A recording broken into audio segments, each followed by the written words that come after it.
ಬೆಳಗಾವಿ ಜಿಲ್ಲೆಯ ಸವದತ್ತಿ ತಾಲೂಕಿನಲ್ಲಿ ಭಾರೀ ಮಳೆ ನದಿಯಂತಾದ ಜಮೀನುಗಳು, ರಸ್ತೆಗಳು, ಹಾಳುಗೊಪ್ಪ ಗ್ರಾಮ ಸಂಪರ್ಕಿಸುವಂತ ರಸ್ತೆ ಮೇಲೆ ನೀರು ಹರಿತಾ ಇದೆ. ಹಲವೆಡೆ ರಸ್ತೆ ಮೇಲಿಂದಲೂ ಧುಮ್ಮಿಕ್ತಾ ಇದೆ ನೀರು. ವಾಹನ ಸವಾರರು ಪರದಾಡ್ತಿದ್ದಾರೆ. ಜನ ಜೀವನ ಅನ್ನೋದು ಅಸ್ತವ್ಯಸ್ತ ಆಗಿದೆ. ಮಳೆಯಿಂದಾಗಿ ರೈತರ ಮೊಗದಲ್ಲಿ ಮಂದಹಾಸ ಮೂಡಿದೆ. ಸವದತ್ತಿಯಲ್ಲಿ ಭಾರೀ ಮಳೆ ಆಗಿದೆ. ಇದರಿಂದ ಹಲವು ಕಡೆಯಲ್ಲಿ ರಸ್ತೆ ಎಲ್ಲ ಬ್ಲಾಕ್ ಆಗಿಬಿಟ್ಟಿದೆ. ರಸ್ತೆ ಮೇಲೆಲ್ಲ ನೀರೇ ಹರಿತಾ ಇದೆ. ವಾಹನ ಸವಾರರು ಇದರಿಂದ ಪರದಾಡಬೇಕಾದಂಥ ಪರಿಸ್ಥಿತಿ ನಿರ್ಮಾಣ ಆಗಿದೆ.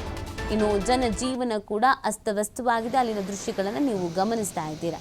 ಆದರೆ ರೈತರಿಗೆ ಖುಷಿ ಆಗಿದೆ. ಈ ಸಂದರ್ಭದಲ್ಲಿ ಮಳೆ ಬಂದಿರುವಂಥ ಹಿನ್ನೆಲೆಯಲ್ಲಿ ರೈತರು ಹರ್ಷವನ್ನು ವ್ಯಕ್ತಪಡಿಸ್ತಾ ಇದ್ದಾರೆ.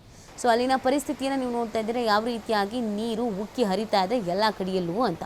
ಸಾಕಷ್ಟು ಸಮಸ್ಯೆಗಳಿಗೆ ಎದುರಾಗಿದೆ. ಕೆಲವು ಸೇತುವೆಗಳು, ಹಳ್ಳ ಕೊಳ್ಳಗಳು ತುಂಬಿ ಹರಿತಾ ಇರುವುದರಿಂದ ಸೇತುವೆಗಳು ಮುಳುಗಡೆ ಆಗಿದೆ. ಜೊತೆಗೆ ರಸ್ತೆಗಳು ಕೂಡ ನೀರಿನಿಂದ ಆವೃತ ಆಗಿರೋದ್ರಿಂದ ಸಂಚಾರ ವ್ಯವಸ್ಥೆಯಲ್ಲಿ ವ್ಯತ್ಯಯ ಆಗಿದೆ. ಇದರಿಂದ ಜನಜೀವನ ಅಸ್ತವ್ಯಸ್ತ ಆಗಿದೆ. ನೋಡಿ ಅತಿ ಐತಿ.